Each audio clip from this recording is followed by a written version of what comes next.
Hi everyone, hope you had a nice tea break.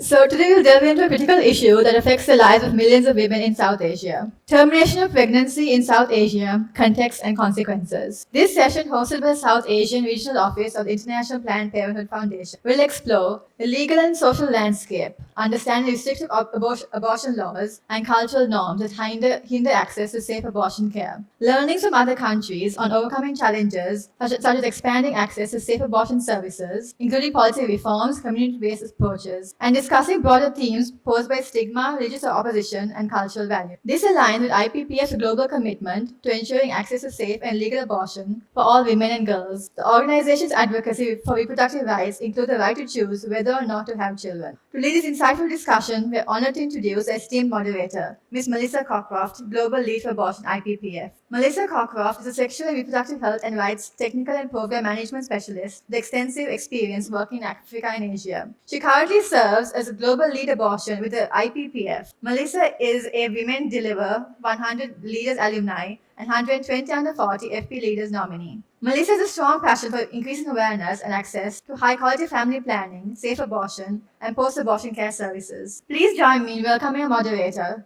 Melissa Cockcroft.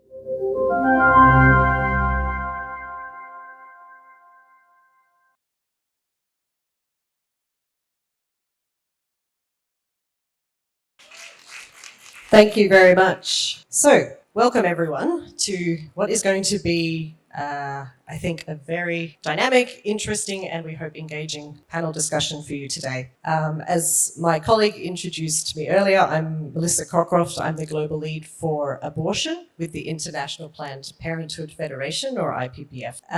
So, why are we talking about abortion in today's panel? We can't talk about abortion, we can't talk about comprehensive sexual and reproductive health without talking about abortion. And we shouldn't shy away from talking about abortion openly. Unfortunately, South Asia continues to have one of the highest rates of maternal mortality globally, and a significant contributor to this is unsafe abortion. Unsafe abortion is estimated to be responsible for 8 to 15% of maternal deaths in the South Asia region. In Sri Lanka, unsafe abortions are estimated to be responsible for anywhere between 10 to 13% of maternal deaths, making it the third most common cause of death during pregnancy. I want to remind us today that abortion is in fact one of the safest medical and surgical procedures when managed by trained individuals, including nurses and midwives, as has been recommended by the World Health Organization in its updated abortion care guidelines, which was released in 2022. Medical abortion drugs, mifepristone and misoprostol, are listed as core medicines in the WHO Essential Medicines list. The WHO also recommends that self-managed abortion can be conducted safely by individuals wishing to end their pregnancy, provided that they have access to the right information, support,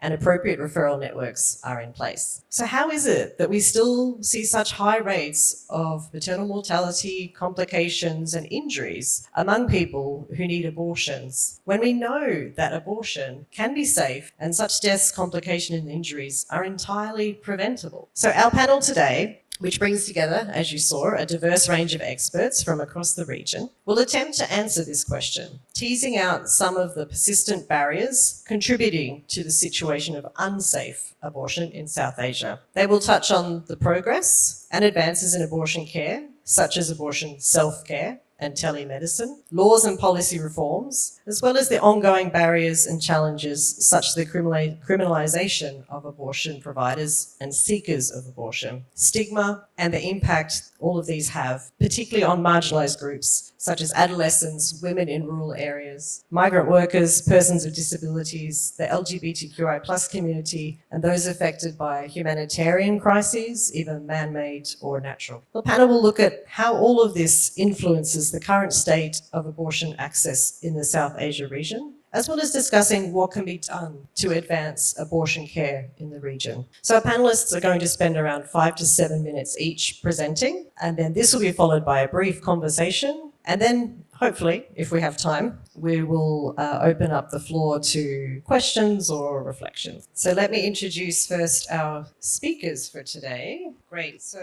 the first speaker we have today is Nandini from the Asia Safe Abortion Partnership. Nandini has a master's degree in sociology from JNU, New Delhi. She has been working on gender, sexuality, and human rights issues for over 16 years. Nandini's work is rooted in feminist and socialist philosophies and uses these perspectives to understand the challenges that we face today to envision a better world. Nandini joined the Regional Safe Abortion Rights Network, Asia Safe Abortion Partnership, or ASAP, as the Assistant Coordinator in December of 2019, describing this as one of her most enriching experiences. At ASAP, Nandini has the opportunity to work with a feminist team, engage in learning initiatives, and work with leaders across the region and the globe towards building a stronger and inclusive safe abortion rights movement. So I'd now like to welcome our first presenter today, Nandini.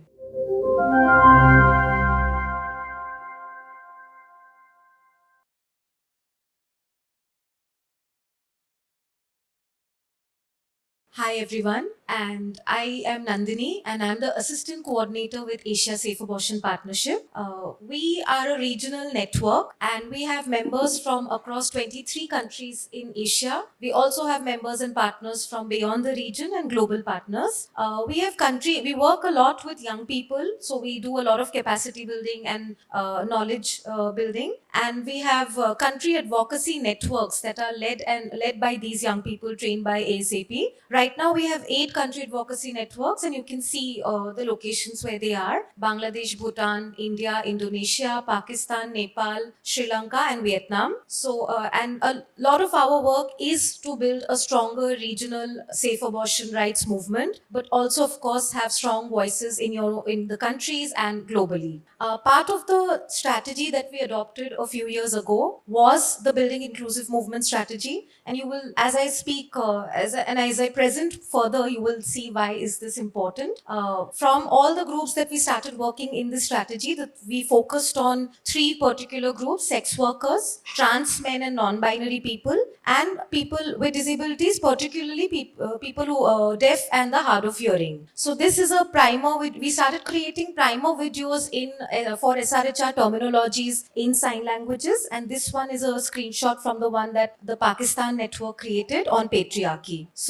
And this is another piece of work that we did earlier this year. This is the only global safe abortion rights conference, ARJC, and some of you were there. I can already see a lot of familiar faces from the last few days. And again, this was another important space for us to strengthen the further conversations around inclusivity and not keep it tokenistic. We had some 350 participants from over 63 countries, not just the diversity in terms of nationalities, but also accessibility and inclusivity. Those were some very important things and made sure that they were presented in the front and center.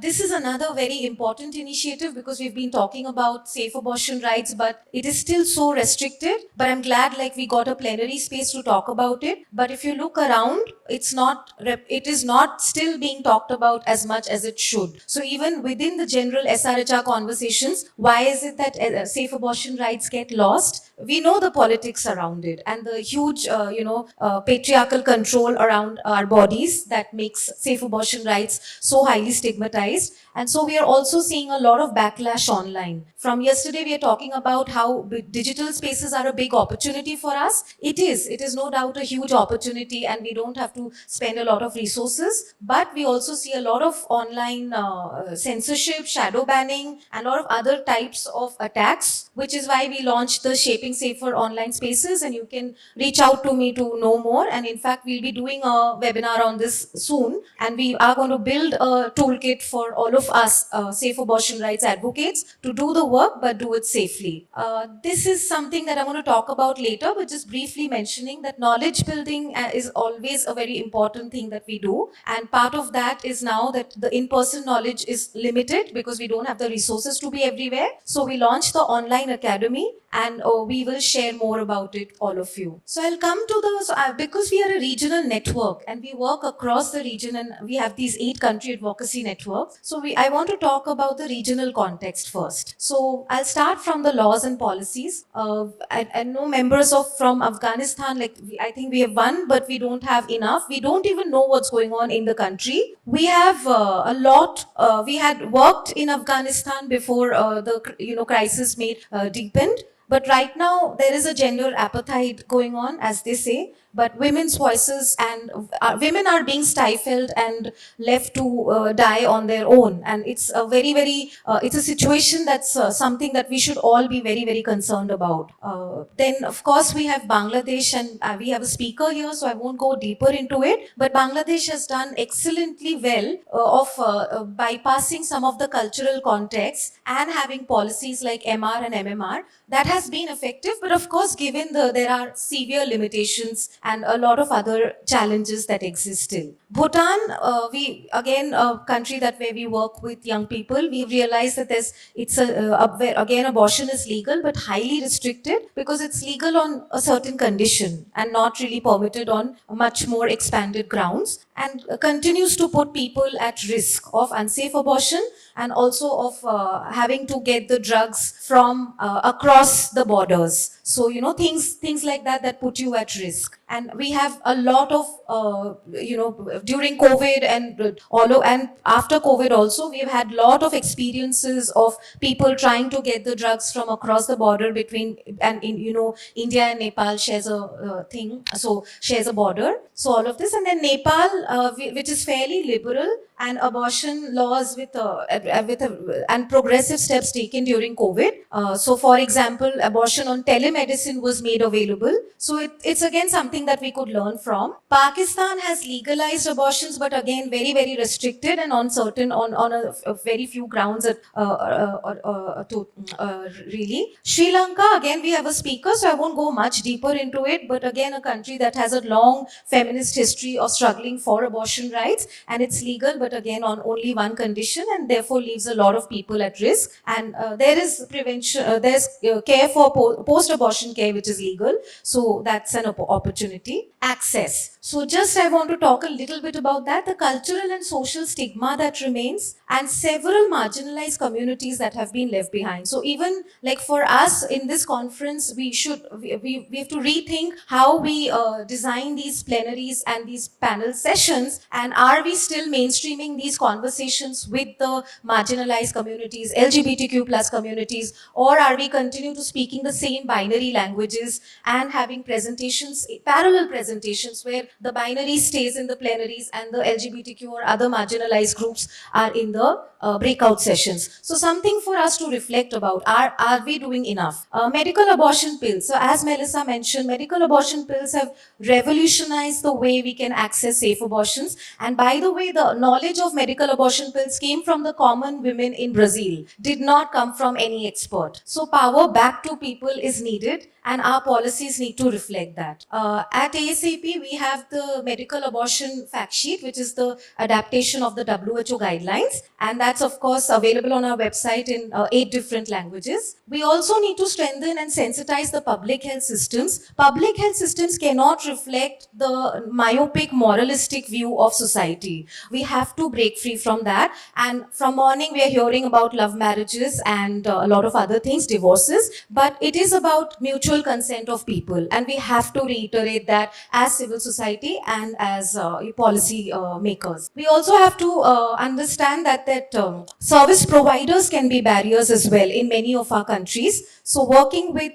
service providers and sensitizing them is very important. Finally, there is no peace. Where there is no peace, there is no reproductive justice. And we cannot have a panel and a discussion for global level without mentioning what's happening in Palestine and Gaza and many other parts of the world, Sudan and other parts. So we know that in low-income countries and middle-income countries, even today, women and a lot of people who seek abortion continue to face risks of less and least safe abortions. And unsafe abortion is a very high occurrence in a world where it should no longer exist because we have the medical technology, but clearly no political will to make the shift. This is an important reminder that even when you make a shift politically and in the legislative, the implementation remains weak. And this is a case study from Nepal, which is the Lakshmi Dikta case. Many of you are aware how in 2002, despite abortion being legalized, Lakshmi Dikta had to file was denied in 2007 because she didn't have the money to pay. So in 2009, the Supreme Court said that abortion needed to be decriminalized and looked at as a reproductive justice issue and an issue of a woman's right on her own body. So I'll not go deep into it and you can just read on your own. So the way forward for us is of course to learn from each other's good practices and not the bad practices, hopefully. And Nepal has approved telemedicine, and this is something for abortion, so we could also replicate that. They've also decentralized the way abortion centers are approved and made sure that abortion can be accessed in remote areas as well. Again, it's not a 100% situation there too, but just some good steps they have taken in policy at least. The importance of accessible and sensitive and inclusive safe abortion information. So can we stop saying women who seek abortion and instead say women and people who seek abortion, and make it more as inclusive as possible, as accessible as possible. Post-colonial law reform is another opportunity in front of us. All of us who are Sri Lanka, India, Bangladesh, Pakistan, we were all countries that were colonized by Britain. So the penal code is a penal code that was made by the British. So maybe it's time we try to question some of those penal codes and start with maybe decriminalizing abortions there. So this is it. And finally, yes, there's a lot more to unpack and learn together. And maybe if all of you are interested, then you can explore the academy. Thank you so much, Nandini. There's a lot there we will discuss further during our conversation. But now I want to hand over to Dr. Fariha. Our second panelist is Dr. Fariha Haseen, who has a PhD, is an expert in reproductive health and gender studies, serving as Associate Professor and Head of the Division of Reproductive and Child Health at BSMMU in Dhaka. She also directs the Centre for Gender and Women's Health Research. With over 20 years of experience, Dr. Haseen's research spans sexual and reproductive health rights, adolescent health, and gender-based violence, and includes a focus on access to safe abortion services. Her work integrates policy, advocacy, and health system strengthening, making her a leading voice on reproductive justice in Bangladesh.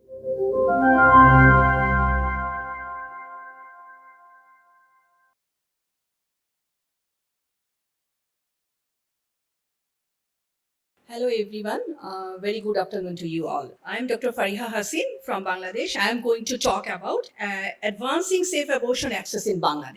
Let's see a little bit about the abortion context in Bangladesh. So you can see here, in Bangladesh, abortion is legally restricted under the penal code, and that is 1860 with exceptions permitted society in presence the life of the woman. We all know that in certain grounds we can do the abortion if there is any medical emergency to save the life of a woman. However, a special exemption was enacted in 1972 allowing pregnancy termination for rape survivors who were survivors of war. Now come to the ministerial regulation, which is widely known as MR. Menstruation regulation provides an alternative approach for women at risk of pregnancy. The MR program was introduced in Bangladesh in 1974 with a notable impact in reducing unsafe abortion, related maternal death, and in BDHS survey in 2016, we have found that 7% of maternal death was due to unsafe abortion. So, menstruation regulation services are available at all health levels via government, NGOs, and private facilities. That means we have the services in the medical colleges, in the district hospitals, in Upazila health complexes, that means sub-district hospitals, and also in the NGO health services and the private health services. Now come to the menstruation regulation and post-abortion care. I would like to say something about this. By definition, menstrual regulation and methods is uterine evacuation without pregnancy confirmation, available through manual vacuum aspiration, that we also call MVA, and medication. Just Nandini talked about it, MRM. What is PAC services? Comprehensive care post-abortion, including physical treatment, of course, counseling, contraceptive access, and partnership with community providers, which is extremely important. And what is the provider scope? The provider scope is in MR services by trained doctor family welfare visitors, nurses and mid-level providers, menstruation regulation by medication up to 10 weeks of was been approved in 2021. Legal and policy framework, I want to make some shade on these issues. Legal restriction. Abortion is criminalized except to save a life. Penal Code 1860. What are the policy developments? In 1979, menstruation regulation has become a family planning method. In 2012, expanded provider eligibility for the nurses. In 2014, MRM was introduced and later extended to 10 weeks. Essential service package. MRE is recognized as essential in primary healthcare services as well. Now come to the strategies for safe menstruation regulation and abortion care. What is the guideline? The guideline is National MR and PAC guidelines outline clinical procedures and provider support. Also, we have the training and quality control, government trained service providers. We have the MR kits distributed to the facilities in the government, in the NGOs and the private facilities, and service providers monitor these services as a part of the quality assurance and the monitoring and supervision. And we also have an activity of the community engagement, that is partnership to prevent unsafe abortion, enhance care quality, and ensure community awareness services. Maybe you all will agree with me that community awareness is extremely important for the access of the woman to have these services. But you know, we have also some barriers and we have some opportunities as well. Let's see what are the barriers. First, I want to say something about the barriers. Awareness and stigma. Yes, stigma sometimes an issue to access the health services. Many women lack awareness of legal MR access. Stigma remains sometimes in some areas significant. Provider attitude is also important. Some providers may deny services due to their personal biases, or sometimes they may show some judgmental attitude, which should not be. And also the access challenges is important. And I think other parts of the world, they also have these kind of challenges as well. That is limited availability, extra fees sometimes in some cases, and logistical barrier, especially in the remote areas, in hard to reach areas. There are areas where there are also some geographical barriers as well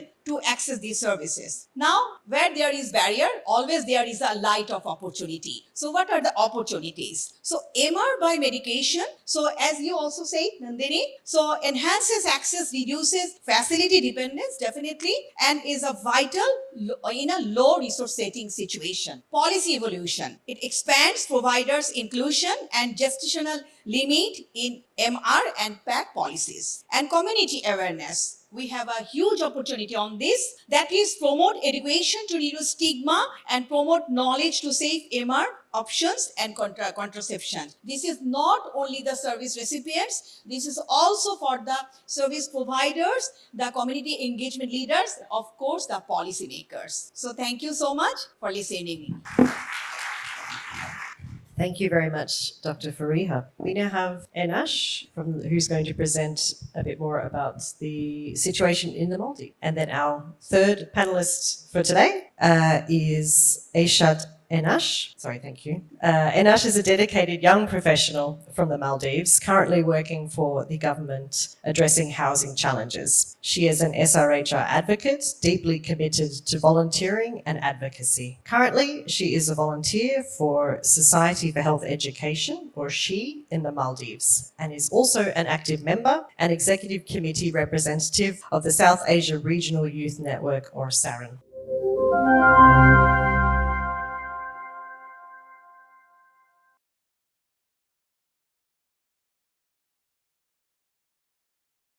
Hello and good afternoon to you all. As you all know, my name is Aishath Enas, and today I will be talking about understanding and demystifying misconceptions about medical termination in Maldives. Well, this is a term we use for abortion, so just for your information. And so I would like to give a brief introduction about Maldives, like a little background information. Well, the Maldives has a rich history as a Muslim nation, rooted in its conversion to Islam in 1153 AD. Well, and the cultural and religion background is one key factor shaping society's views on issues like sexual and reproductive health. There is a growing recognition of the need for comprehensive sexuality education, which is beginning to enhance awareness in the community. This progress is helping to gradually minimize the taboo surrounding topics like contraception and termination of pregnancy. Well, and thankfully, with the support of organizations like She Maldives, adolescents are becoming more educated and more aware of sexual and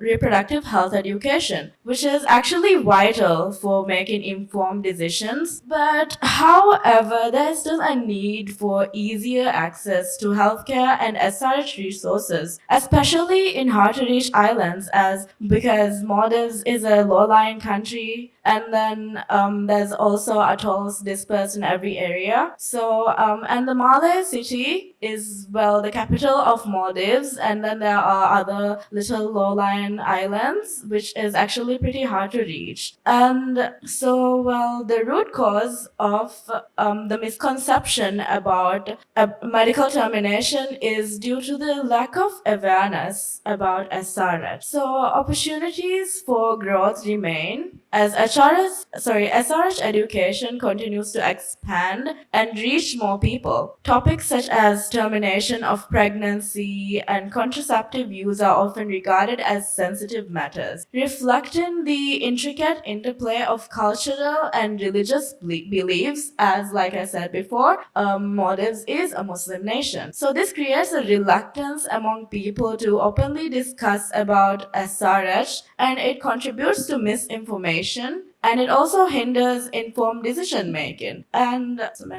well, then there are challenges in obtaining contraceptives such as oral pills. Well, it can impact accessibility. Medical termination pills are restricted and not available easily in the country. So many teenagers and women actually struggle with these limited options, as they must navigate both societal judgment and financial barriers in accessing this like reproductive care. Well, also thankfully now, with a far more advanced country, SRH education is slowly becoming a more commonly practiced topic in schools and various platforms regardless of societal norms. And people are speaking up and raising more awareness about SRH related issues in Maldives. And then there is medical termination regulations in the Maldives. Well, in the Maldives, medical termination has traditionally been permitted only under two conditions. That is to save a woman's life or to preserve her physical health. But a fatwa issued by the Ministry of Islamic Affairs, Figure Academy in December 2013, expanded these conditions, which was also highly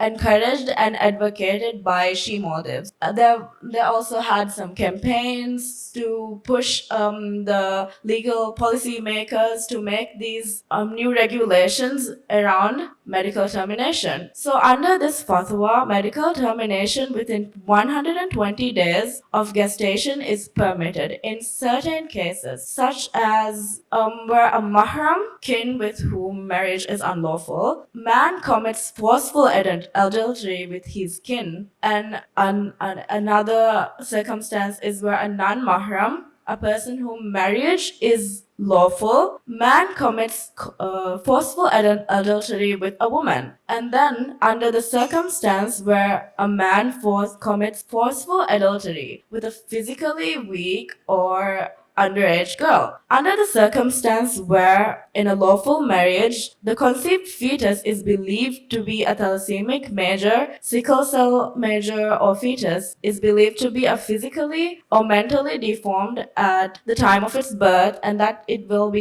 not be cured by any means. Well, under these circumstances, under another circumstance where the life of a pregnant woman is in danger, like before. So, but despite these these guidelines, both youth and the general population face some challenges when accessing such health services. There's a lot of, once again, even with this penal code, there is still a lot of social stigma surrounding medical termination and a lot of judgment from the society. Like there's literally a penal code of 5 clauses where it says it is legal under these 5 circumstances. Even then, some people will like bash these women who have to medically terminate, and there's a lot of judgment around it. Well, it's just really bad the impact it has on women seeking to medically terminate their pregnancies, that most of the time that they have to go abroad to countries like India to seek medical termination, so that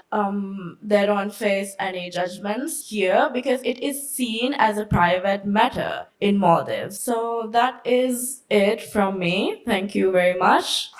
Thank you so much, Anna. Now I'd like to hand over to Sepali, who's going to share with us a bit more about the Sri Lanka. And then last but definitely not least, we have Dr. Sepali Kottegoda, who is a founding member of the Women and Media Collective. She is currently Director of Programs, Gender, Political Economy and Media. She received her Masters of Philosophy and Doctorate of Philosophy at the Development Studies from the Institute of Development Studies at the University of Sussex in the UK. And she received her BA Honours in English Literature from the University of Kelaniya in Sri Lanka. She is a researcher and visiting lecturer at the postgraduate program in Gender and Women's Studies, Faculty of Graduate Studies at the University of Colombo. She has extensive research publications, including in the areas of unpaid care work, gender pay gap, women and poverty, women's overseas labour migration, women in the informal sector, and sexual and reproductive health and rights. She was a member of the National Committee on Women in Sri Lanka and was on the board of the South Asia Women's Fund, as well as the Women's Fund Asia. She was also a member of the Task Force to Eliminate Violence Against Women. She is a council member of the Social Scientists Association Sri Lanka and a member of the board of directors of the Women Development Centre in Kandy and of Dabindu Collective in Sri Lanka.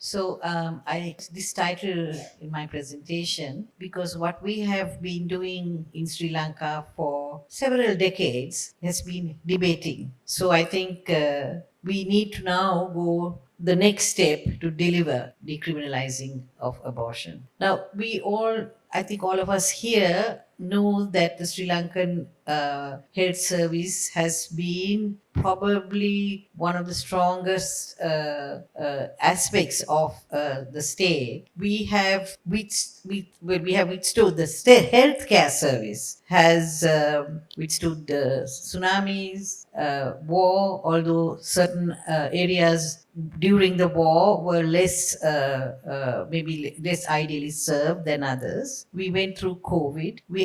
We are going through an economic crisis. We have had a battering on the health ministry for some time, but the healthcare service still provides, and we continue to have an extensive outreach. In terms of education, the state provides primary and secondary and up to university free education, and the Family Health Bureau report that between 2016 and 2023, eligible couple uptake of all family planning methods increased from 66.5% to 69.4%, with modern methods increasing from 57% to 60.2%, and the unmet need for contraceptives decreasing from 6.2 to 5.4. So where does abortion come into this excellent health indicators? Abortion, as we have been reiterating on this panel, is the right to terminate pregnancy, and it is criminalized in Sri Lanka. Despite indicators on maternal health and quality health care being high, it is estimated, as Melissa also pointed out, that approximately 10% of maternal deaths could be linked to unsafe abortions. Now, the primary factor is something we share definitely at this table in South Asia. Asia is linked to the Penal Code of 1883, criminalizes abortion under sections 303 and 304. Under this law, the person who performs an abortion as well as the woman who undergoes it can be punished. Induced or medical abortions are permitted only if it's deemed that there is a danger to the health of the mother. So it's the same orchestrated note in South Asia in relation to where abortion is actually first permitted. But there has been advocacy to decriminalize abortion. I think what's noted is the first one was in 1973 from a medical legal position. And then we have had advocacy in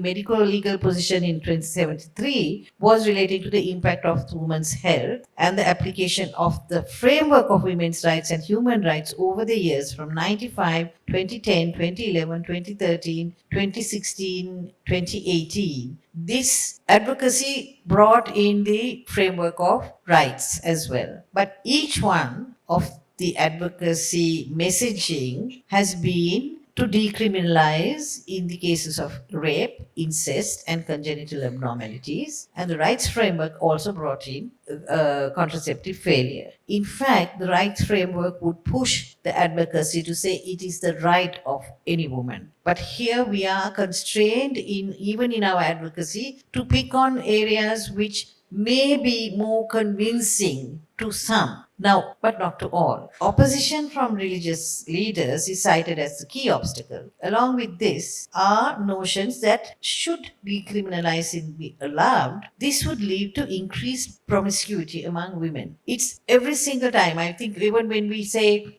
probably when we were introducing contraception, there might have been opposition because that might have led to promiscuity among women. Now, we cannot have abortion because we all know what happens when you decriminalize abortion. Women will be just going around getting pregnant. That's the kind of attitude, I think that's really a major challenge and major obstacle to pushing for better health care and better well-being of women. So there are significant numbers of now this is the background in which we are talking about abortion. A significant number of married women or women in sexual relationships who seek abortion due to contraceptive failure. And it's been found that in Sri Lanka, among currently married women, knowledge of female sterilization is 96% and far exceeds methods of uptake. So this is evidence enough that while knowledge can be power, the use of that knowledge together with ability to access services are also key factors. If we are talking about, women can access sterilization and women apparently know about it, but they don't access the service. So there is a gap there that needs to be addressed as well. Reproductive health policy amendments have provided contraception services for sexually active, unmarried girls and women. This would include women in all their diversities, such as age, ethnicity, sexual identity, disability. But as some of my other colleagues on this panel said, while it is available, contraceptive access is there for unmarried girls and women, the attitude of the provider also becomes an obstacle. People may feel that being judged if you are unmarried, ever married, never married, widowed, separated. When you go and ask for contraception, there is another approach. There is also evidence of over-the-counter Postino being available, that is the morning after the night before kind of pill, and misoprostol that is not available under the counter. Time's up, going there. But anecdotal evidence is that it is also available at a much higher cost, which is the abortion pill. So it is circulating, although it is not an over-the-counter. I'm finishing. So there are many, and also the other factor I think in Sri Lanka that needs to be noted is is the rise in female pregnancy, underage pregnancies. That has been a case that's been coming up, particularly during the COVID period, noted even before during the war as well. But it's something that I think is being noted by many health providers. So among the challenges are the strong cultural, social-cultural norms, constraints reaching out for these services, biases among service providers, obstacles to ensuring age-appropriate sexuality education in school curricula. So we do commend, I think, in Sri Lanka, the healthcare service, provision of quality, non-judgmental post-abortion services. But what is needed is to recognize that decriminalizing abortion is something that would strongly complement the existing vision of healthcare for all. No woman would have to undergo backstreet abortions for whatever reason. Sri Lanka also needs to move forward in ensuring that age-appropriate sexuality education is included in all school curricula. We have, in the last 1.5 days, many discussions here have talked about this, have raised this issue, have questioned where does it stop? Where does the comprehensive word become less comprehensive in terms of access of young people, adolescents? Age appropriate is what we are emphasizing. And I think fundamentally, at my last word, all women in all their diversities must have access to reproductive health care with no penalties, and they must be able to exercise their rights as citizens. Thank you. Thank you very much, Sepali. So now we're going to move into the conversation section, which I think will be the most interesting part of our panel discussion today. Nandini, maybe I can come to you first. So as we've seen, abortion laws and policies in the South Asia region, as in many other parts of the world, these laws are a hangover from the colonial times, right, enacted by the British colonizers or French colonizers. Can you share a bit more with us about the decriminalization of abortion in the local penal codes and why this is important, also for why it's important for decolonization? So thank you, Melissa, for that question, and I think it's a very important one. The conversation on, I'll start with the last part of the question, the decolonization bit, and I think civil society is often jumps on a trend. Right now, decolonization is the trend. It's not that it's not important. It is very, very important, but we need to nuance it. Or else, like I'll give you the example of Uganda, which used the same language of decolonization and brought in legislations that are extremely anti-LGBTQ people and penalized them, right? Because saying we have to go back to some glorious indigenous culture, which someone in, like we also heard this in the morning about the bad West influencing us to go to nightclubs. We good Asians don't go there. So, these are some conversations that we really need to be careful about when we talk about decolonization. So a lens that I rather use is post-colonial reforms. Because not everything that was pre-colonial was also good. We come from a caste-based communal society across South Asia. So we have to be very, very mindful of what parts of the past we want to bring back. There are, of course, indigenous knowledge resources that we can go back to and bring back, but we don't need to bring back everything. When it comes to laws, it's again a very similar conversation needs to be had, because right now what we are seeing across South Asia,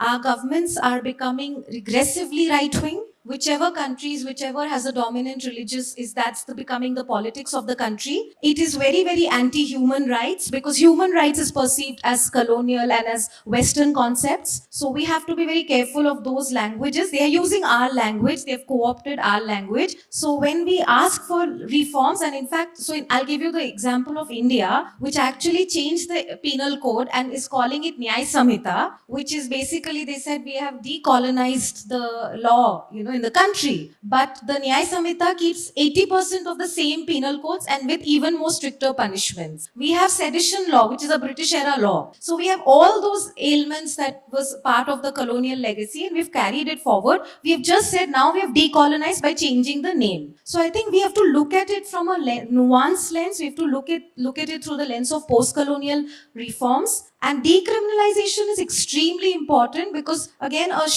in India, I'll give you the example. We have the Medical Termination of Pregnancy Act since 1971, which the demographers brought in, by the way, to reduce maternal mortality rate. It is still criminalized in our penal code, as we have the same law penal codes that Sri Lanka and Bangladesh and Pakistan also have. So what happens is that there is an ambiguity. Is it something that is your right or is it not? It's actually not. It is a law that guards the service provider, not the service seeker. So until and unless we challenge the criminalization, we will not go towards a rights-based law at all. So I think, and another point I just want to bring, because I think it's important since our conversations, is how bodies that can get pregnant are used as the demographic and population politics. So, moment your country has less number of people, there's subfertility or other things, there is a push for having more children, which is very, very anti, SRHR as we know it, as we understand it. So, women and people who can get pregnant, our bodies are not to be used for advancing the nation. Like, that's just something that we need to be very, very careful of.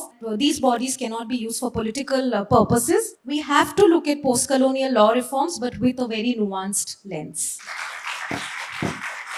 Thank you, Nandini. Dr. Fariha, maybe if I can come to you next. So I think we all agree on this panel, and hopefully even in this room, that yes, decriminalization of these regressive laws that essentially prevent women and people that can get pregnant from accessing abortion to the care that they should have a right to.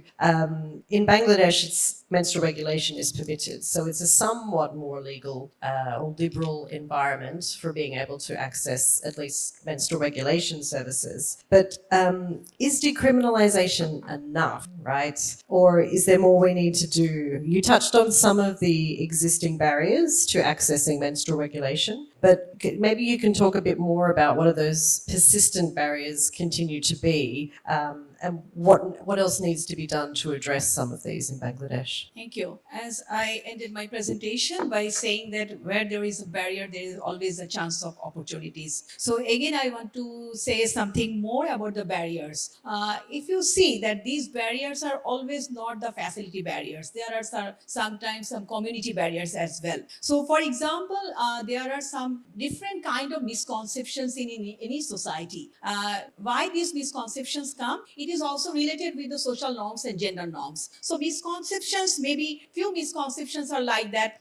If one woman can take the MR services, maybe would happen for her next pregnancy. That means the issue of fertility is very important. Another thing is that whether it will create something harm on the uterus, or what will happen, whether it will create some cancer or something, that situation.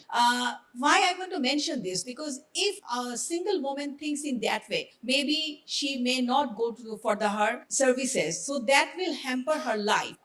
Beside that, I can also talk about something about the lack of health literacy. Like sometimes, the services is there, but if this population or even the family members, they do not know that the service is in place, then what will happen? The unawareness is an issue. If our unawareness present in the society, so what will happen? The accessibility of the service again will be challenged for those women. Another point I want to say, that is the gender role. Definitely the gender role is very important. Why? Because this gender role helps the woman to take the decision to have the services or take the decision for her health. But if you see deeply, who is taking the decision? Is it always that woman or her family member or her partner or husband? And if it happens, it ends like that her decision is taken by others because it's a norm. So we have to focus on the gender norms as well, which is a part of the social norm. And another point I want to say, that sometimes the service providers also become biased. They also think whether they will give the service to this client or that client.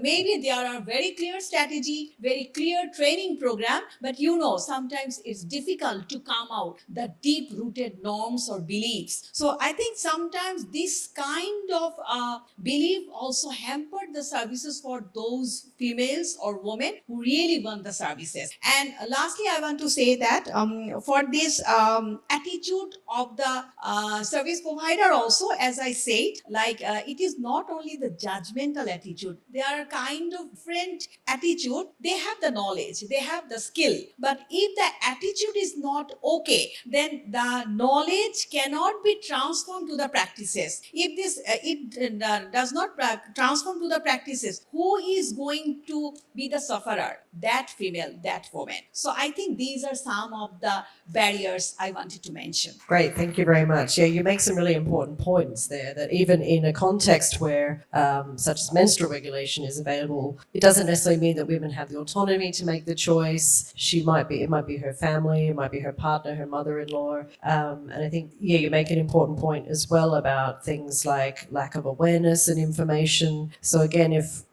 we have a more liberal law, but the community isn't aware that it's available or in what conditions it's available, then this is also a barrier, right? So even in a context where it's less criminalized, and I think you also make an important point about provider bias. So I think we see that in many countries, again, where we have somewhat more liberal abortion laws, where we have conscientious objection and providers can decide, I don't want to do that, even if the National Ministry of Health Policy says it should be made available. So I think that's also a reminder of some of the barriers, even in these less restricted contexts, that we need to be mindful of. Yeah, that decriminalization isn't necessarily the only answer. There's going to be other things that we have to think about as well. Yeah. Enash, maybe I can come to you.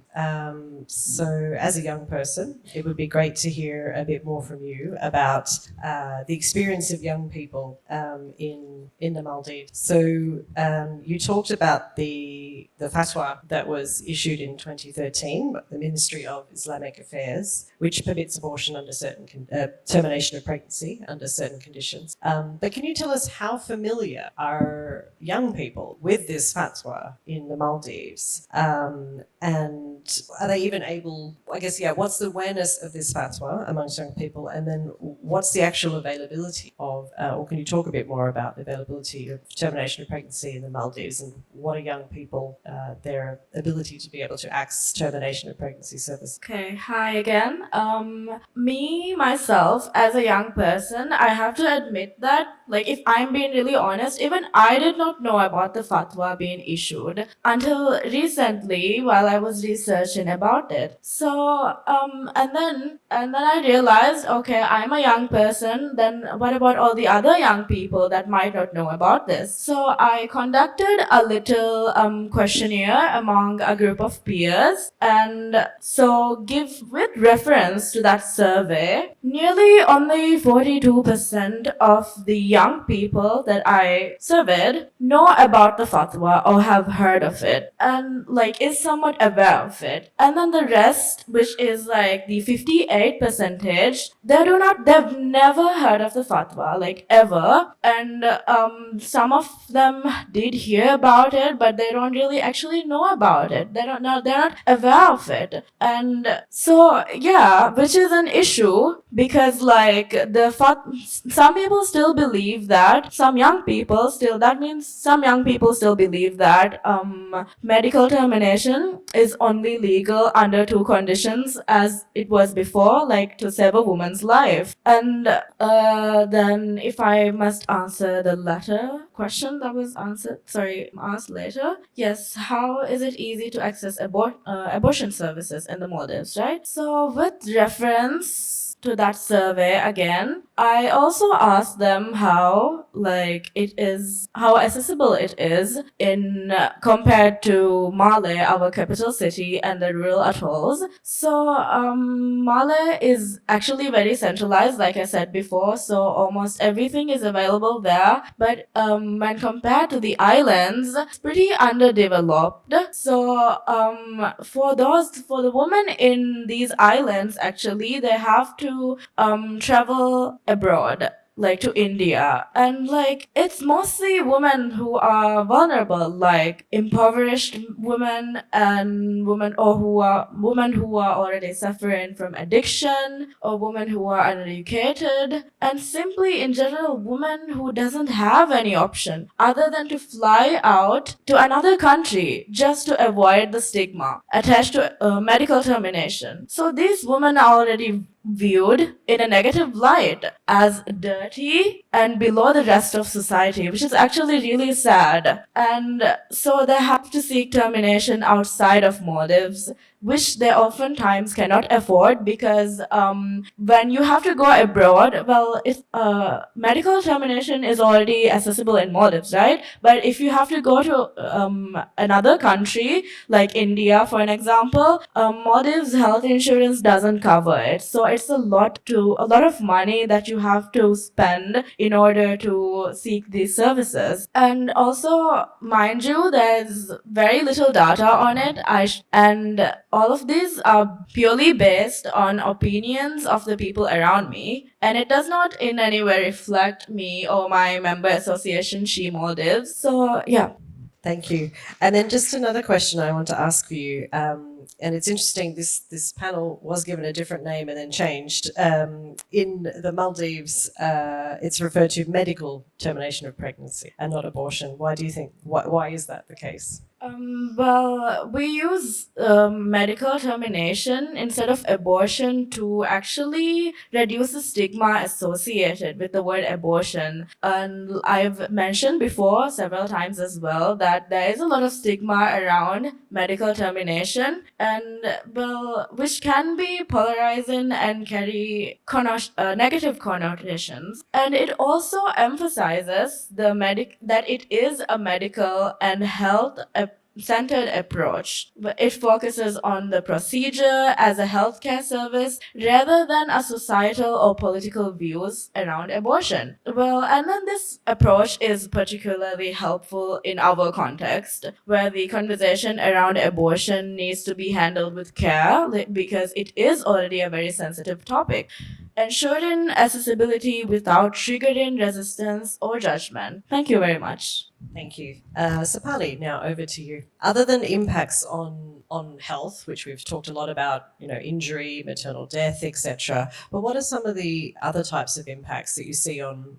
women and people who can get pregnant in Sri Lanka being unable to access abortion services legally? Yeah, I think what's happening now is for a long time, Sri Lanka's concern was that because abortion is criminalized, women who have decided they do not want to go through with the pregnancy have to seek backstreet abortionists, as we might term them, and they still exist, and that avenue is still being used. But at the same time, there are when one is pregnant. Now there have been when it's in case of, for example, teenage pregnancies. Now they really don't have a choice. They're too young to know what other alternatives might be there. They just have to go through with the pregnancy, and then maybe the probation and childcare may come. There is another discussion that goes on adoption of the baby or keeping the baby, etc. But if they really want to have that abortion,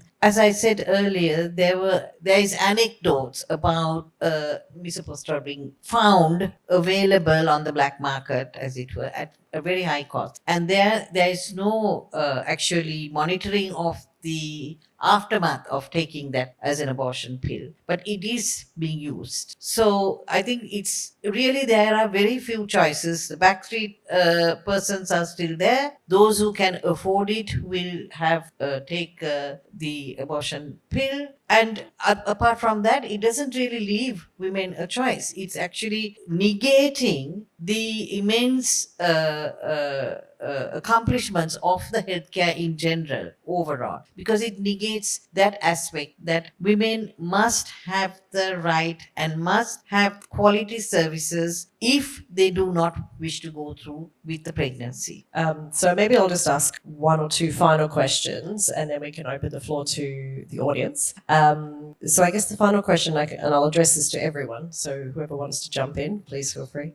In other parts of the world, we are seeing really the rollback of abortion care in many countries, and the rollback of rights more generally, particularly sexual and reproductive rights. How hopeful or optimistic are you about the future of abortion rights in each of your countries or the region? So I think, as Dr. Fariha said, it's the barriers are also opportunities. I would like to see it from that perspective because a lot more noise is happening. I think the stronger the backlash, the stronger the resistance. Because we have to live. This is about existence. So even in the most severe circumstances, people are fighting back. And SRHR rights or feminist politics and politics around safe abortion rights is not different. It's very, very linked to our right to live. Because if you can't make choices about your own body and your own destiny, then what does existence really mean? So it's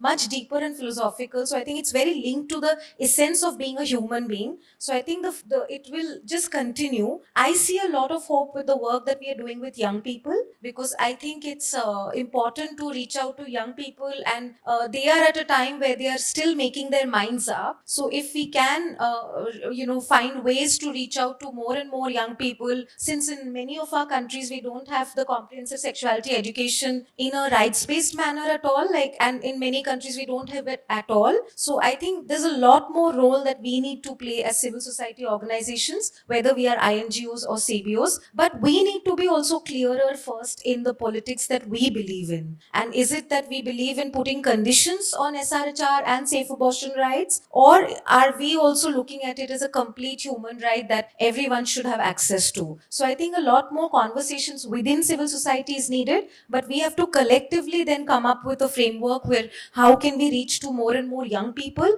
with a very rights-based approach that we have clarity on ourselves. Thank you so much. Now I would like to focus in a different way because I really believe and think that we need data and we need research and evidence-based research. I think we have the lack of data, regular data. Because if you ask about the data, for example, for the cervical cancer, you will find that Globocan, every country has their own data. But what about the topic we are discussing? Do we have regular data or abortion or MRM or MR services? What is the perspective of the woman? What is the perspective of the service providers? So what my thought is we need data, but it should not be only the numbers. We really, really need the qualitative research as well. We need the formative research because why? I really want to listen the feelings of those women who cannot take the decision. Why they cannot take the decision? We need to answer those questions. And beside that, we also have to listen to the service providers' perspective that why sometimes they are not biased, they are not judgmental, but why they are not ready to give the services. These questions has to be solved. And I also think that there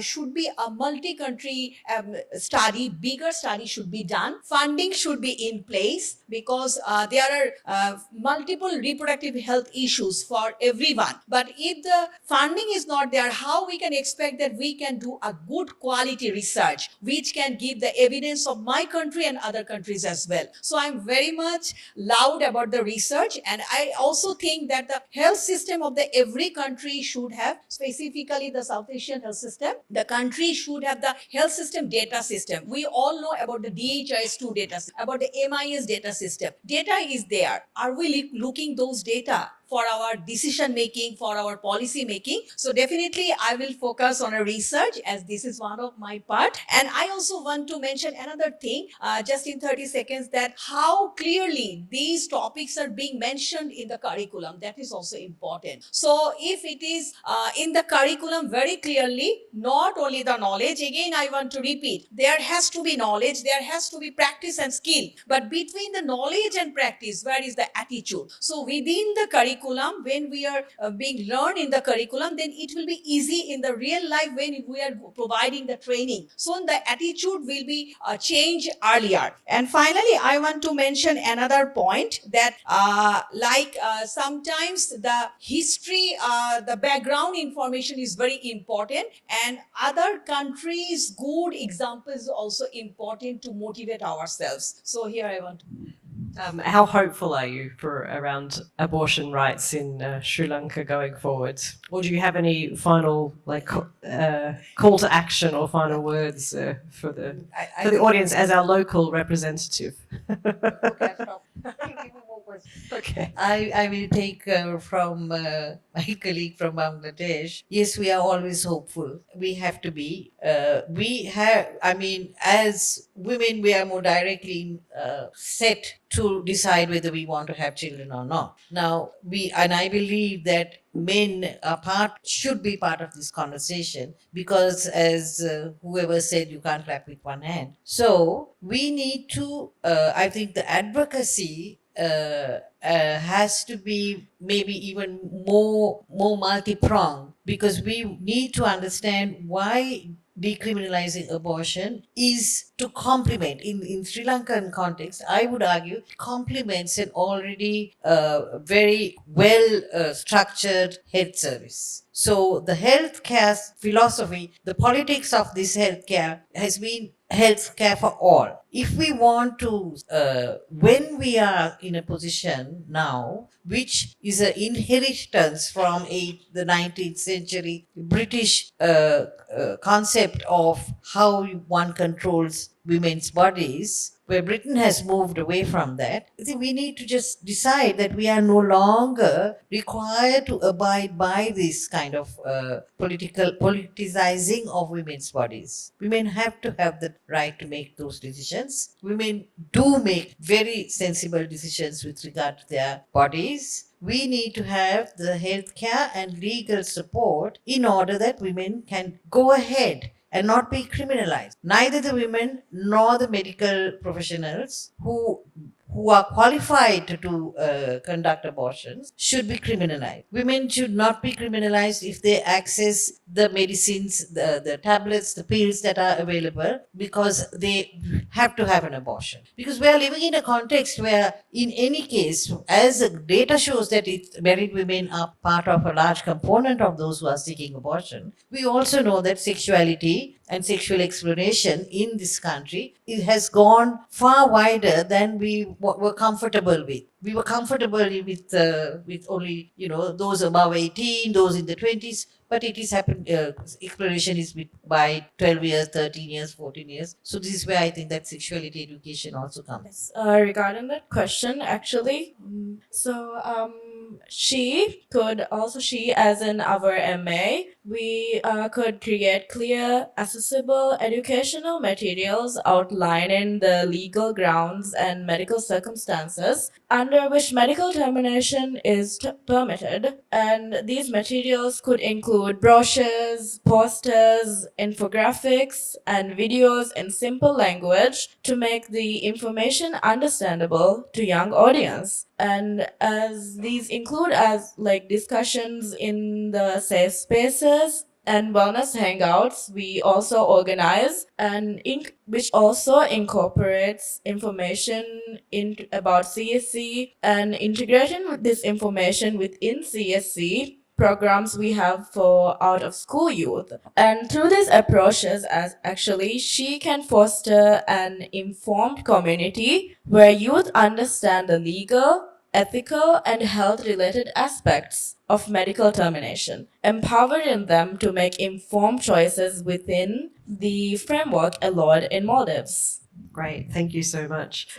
Unfortunately, I've been told we are out of time, so I unfortunately won't be able to have question and answer. But please do come up to us during the break. We'd be happy to talk with you. We'd love to talk to you. So that draws us to a close to this session. Again, I just want to say a huge thank you to Dr. Fariha, Nandini, Anash, and Dr. Sepali. I hope you all enjoyed this conversation, and I hope we will continue this conversation outside of this room. So thank you very much.